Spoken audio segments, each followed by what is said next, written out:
Mobile Suit Gundam F91, một series phim hoạt hình khá hẻo của Sunrise khi được lên kế hoạch là kéo dài 25 tập, sau đó bị rút ngắn thành 13, rồi cuối cùng chỉ còn là một bộ phim dài 2 tiếng.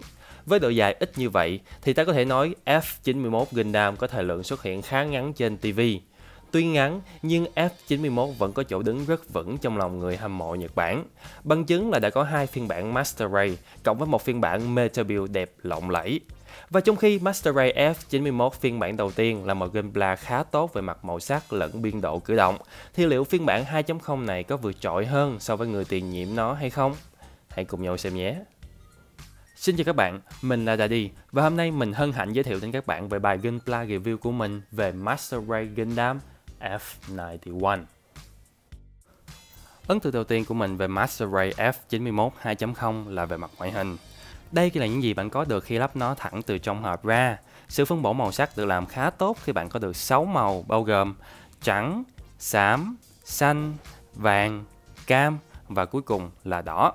Chỉ có phần này ở khiên là bạn phải dùng decal và phần lá tản nhiệt trên vai là không trùng màu trong sách hướng dẫn.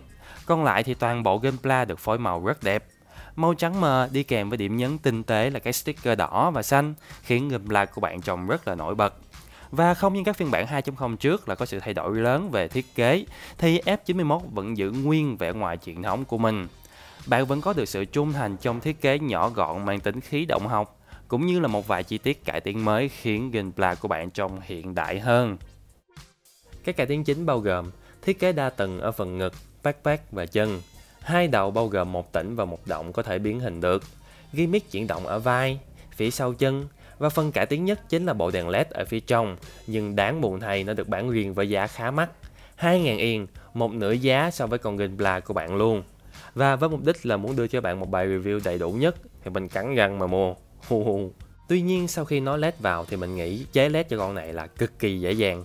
Và với tất cả những điều trên như thiết kế nguyên bản cộng với cải tiến về vẻ bề ngoài thì mình có thể nói ngoại hình là một điểm mạnh của con F91 phiên bản 2.0 này. Phần mình muốn đề cập kế tiếp là khung xương. Ở cái khung xương 2.0 dòng seed như Freedom hoặc Justice đều rất dễ bị gãy ở khớp háng, còn đối với F91 2.0, vấn đề đó không còn nữa. Khung xương khác hoàn toàn so với những con 2.0 khác nên bạn sẽ không sợ bị gãy háng như trước.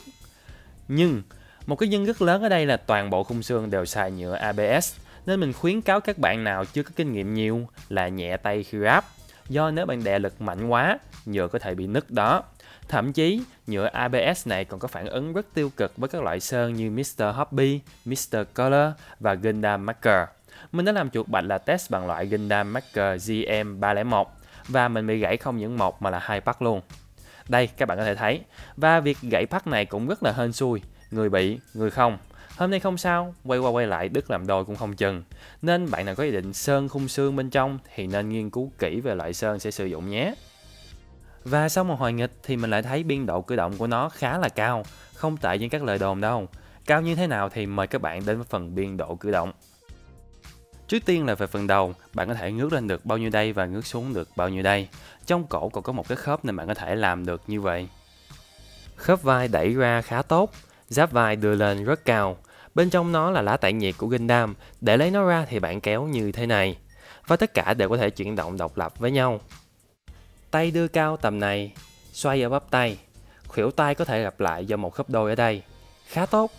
Xoay ở cẳng tay và cổ tay là một khớp bi. Phần ngực thì để mở buồng lái, bạn kéo nó ra như vậy, gập bụng ra sau và trước, không được tốt cho lắm. Và để nghiêng qua lại thì bạn không có nghiêng ở đây, mà khớp được di chuyển xuống cái phần dưới eo dưới đây. Đây bạn có thể thấy, đó, nó di chuyển cái phần dưới đây, mình làm lại cho bạn coi nè. Và xoay ở khớp eo. Phần váy trước bạn có thể đưa lên được tầm này. Váy bên lên được bao nhiêu đây, cũng có thể chuyển động ra trước và sau. Ở váy bên phải thì đây là nơi cất kiếm năng lượng của bạn, bạn chỉ cần kéo nó ra là xong.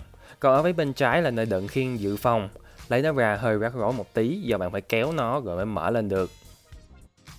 Không có chuyển động ở váy sau, tuy nhiên bạn có thể kéo phần này xuống, đẩy phần phía trên lên, sau đó tách nó ra. Và đây là nơi bạn cất bazooka năng lượng. Về phần chân thì bạn có thể xoay ở bắp đùi và xoạc ra hai bên, khá là ít. Đây là cú đá về phía trước và đây là cú đá về phía sau. Bạn thấy nó khá là giới hạn do bị vướng cái phần váy. Tuy nhiên ở cái váy phía trước này là có một cái gimmick, bạn có thể kéo nguyên cái phần trước này ra. Và sau khi bạn kéo phần váy trước thì nguyên cái phần khớp bên trong bạn có thể đẩy nó lên như thế này. Đây, bạn có thể thấy cái khớp nó chạy bên trong, làm lại nè. Đó. Thì nhờ vào cái khớp này thì biên độ chuyển động của bạn được cải thiện lên rất là nhiều. Đá ra trước nè, đá ra sau nè. Lúc ở trong hình thì mình tưởng nó kỳ khi nguyên phần trước đưa ra. Tuy nhiên khi mọi thứ hoàn thành thì mọi định kiến của mình biến mất hết luôn. Trông nó tự nhiên và biên độ cử động được cải thiện lên đáng kể. Bạn có thể kéo miếng che sau chân lên như vậy và cả ba đều chuyển động cùng nhau. Tiếp theo là phần khớp gối. Thì như các con Gunpla thông thường, bạn có một khớp đôi, một ở đây và một ở đây. Tuy nhiên đối với F91 thì bạn có đến 3 khớp, một đây và một đây. Giờ mình làm cho bạn coi nè. Nếu mình vẽ thông thường á thì tầm như đây là hết cỡ, tầm hơn 90 độ một chút. Còn với Gundam F91 thì bạn có một cái khớp ở đây nữa.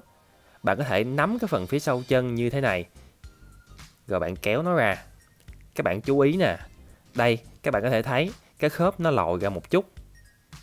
Mình làm lại cho các bạn coi nè, đẩy vô nè, đó. Rồi giờ mình kéo ra nè. Đó, các bạn thấy cái chân nó chạy ra thêm không? Thì nhờ đó biên độ cử động của bạn được tăng lên thêm. Để mình xếp nó cho ngay lại một cái. Đây là hết cỡ rồi nè. Hồi nãy là nó tầm này là nó đứng rồi. Bây giờ nó nghiêng hẳn bên đây luôn. Thì theo mình, gặp đầu gối tầm này là tạm chấp nhận được. Tại ở phía sau đây là cái bộ ba phản lực này. Khi bạn gập gối hết lại thì sẽ không có chỗ trống cho những cái này để mở ra. Bay thì phải có bộ đẩy chứ. Do đó, gập gối với mình tuy khá nhưng vẫn chấp nhận được. Tiếp theo là phần cổ chân. Thì ở trên phần giáp, bạn có một ít chuyển động lên xuống. Và khi bạn di chuyển cái bàn chân thì nó cũng di chuyển theo như thế này. Nhìn rất là nhịp nhàng. Xoay chân bị giới hạn do vướng vào giáp.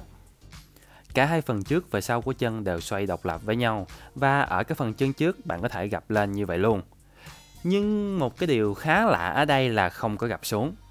Tuy nhiên, đối với mình thì hoàn toàn ok. Tại sao mình nói cho bạn nghe nào.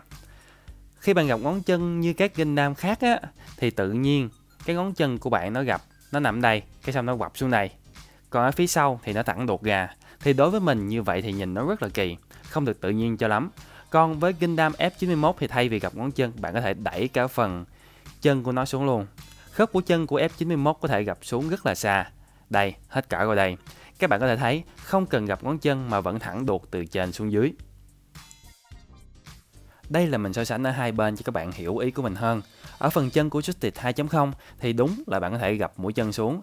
Tuy nhiên, mình thử nhón cái chân mình như vậy thì như là mình bẻ nguyên cái phần chân phía trước của mình xuống vậy. Còn phía bên đây cũng là nhón chân luôn, nhưng nhìn nó tự nhiên hơn, không có bị gượng ép giống như là bên đây. Không phải cái kiểu như đang thẳng vậy nè, cái bẻ kịch xuống, gãy chân luôn. Các bạn thử nhón chân bạn kiểu này được mình chết liền á. Thì theo mình, kiểu bên đây đẹp hơn, tự nhiên hơn so với kiểu bên đây. Và cuối cùng là cặp súng năng lượng đa tốc độ VSBR, viết tắt của Variable Speed Beam Rifle. Đối với cặp VSBR này thì bạn có hai dạng. Ở dạng đầu thì bạn chỉ cần kéo tay cầm xuống là xong. Còn ở dạng thứ hai thì bạn kéo cái phần giữa ra, đưa cái tay cầm xuống, sau đó nắm vào phần đen phía sau súng, kéo ra là xong. Để nối cặp VSBR này vào lưng thì bạn nối nó bằng một khớp bi. Đây bạn có thể thấy. Và nhờ là khớp bi nên chuyển động của bạn cũng khá là thoải mái. Để đưa súng ra trước, bạn chỉ cần đẩy nó lên như vậy là xong. Tiếp theo là phần phụ kiện, và đây là Master Ray F91 với tất cả những gì đi kèm theo với nó. Như để đề cập, bạn có hai đầu, một tĩnh và một động, và cả hai đều có thể biến hình được. Để biến hình cái đầu tĩnh thì trước tiên bạn tháo nón ra, tách phần mặt phía trước, tách phần mắt và phần miệng, rồi làm các bước ngược lại đối với cái mặt thay thế. Đổi nón vào là xong. Còn với cái đầu động thì để biến hình thì bạn mở phần má ra, đẩy lớp ngoài của phần mặt xuống. Bên còn lại cũng làm tương tự. Sau đó đóng cả hai bên mặt lại là xong. Và đây là so sánh giữa hai bên với nhau, nhìn như một ông già đang nhăn nhó vậy. Về bàn tay thì đây là bàn tay có thể thay đổi được ở phần ngón. Bạn có 3 loại là nắm thường, tay cầm kiếm năng lượng và tay có ngón trỏ đưa ra để cầm súng. Ngạc nhiên thay là không có bàn tay xòe. Kế đến bạn có hai hiệu ứng kiếm năng lượng. Một hiệu ứng khiêng năng lượng và để gắn vào thì bạn kéo phần trên của tay ra. Phần này cũng có thể di chuyển độc lập so với cánh tay. Tách phần bề mặt ra, gắn phần hiệu ứng vào và cuối cùng là gắn lại phần bề mặt. Về vũ khí tầm xa thì bạn có được một súng năng lượng. Ở súng bạn có thể di chuyển tay cầm như thế này. Tiếp theo là bazooka năng lượng. Thì đối với mình cây bazooka này nhìn cực ngầu luôn. Ở nòng súng bạn có thể di chuyển như vậy, tay cầm đưa lên và xuống. Và bạn cũng có thể tháo băng đạn ra. Bạn cũng được cho một cầu nối với base. Cái này thì đúng charge luôn, mình không bao giờ xài được, bỏ lên là té. Và thêm vào đó là figure với tỷ lệ 1/100 của Cecily Fairchild. Và cuối cùng là một cái base. Thì ở cái base này nó cũng rất là cơ bản, chỉ có một cái cây nối vào cái đế, vậy thôi. Bạn không có chuyển động được gì hết. Và nối vào đó là bộ led, nhưng bộ led này bạn phải mua riêng. Và đây là cách bạn đi dây. Và cách sắp xếp cái bóng led cho bạn nào chưa biết.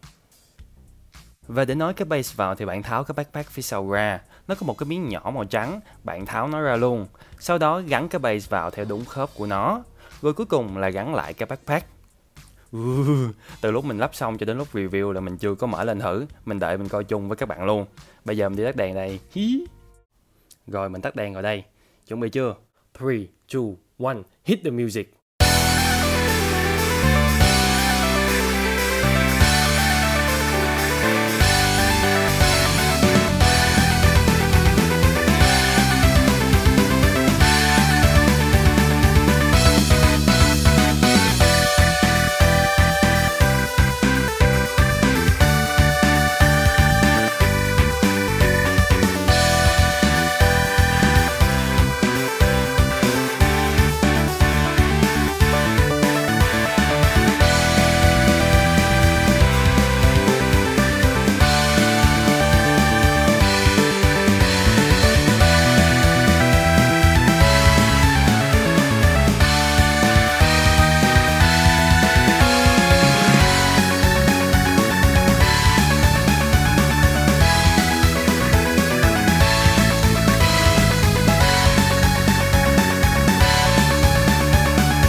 Và phần LED cũng đã kết thúc bài review. Những cảm nhận cá nhân của mình về Master Ray đợt này đã gói gọn hầu hết ở trong clip. Màu sắc tốt, biên độ cử động khá cao, vũ khí đi kèm tuyệt vời và đặc biệt là khả năng mod LED của nó. À mà xí nữa thì quên, bạn cũng được tặng kèm một bộ sticker và đề canh cà cực đẹp luôn. Đối với con F91 này, không dán nó là một tội ác đó. Chắc điểm trừ duy nhất đối với mình là khung xương làm từ nhựa ABS. Nhưng nếu bạn đã quen với việc xử lý loại nhựa này thì có lẽ nó sẽ không là vấn đề đối với bạn. Còn bạn nghĩ gì về gameplay lần này? Comment cho mình biết nhé. Mình là Daddy và một lần nữa cảm ơn các bạn rất nhiều vì đã dành thời gian xem clip của mình. Để lại một like nếu các bạn thích và đừng quên trở lại để xem thêm nhiều gameplay review tiếp theo nhé. Hẹn gặp lại các bạn.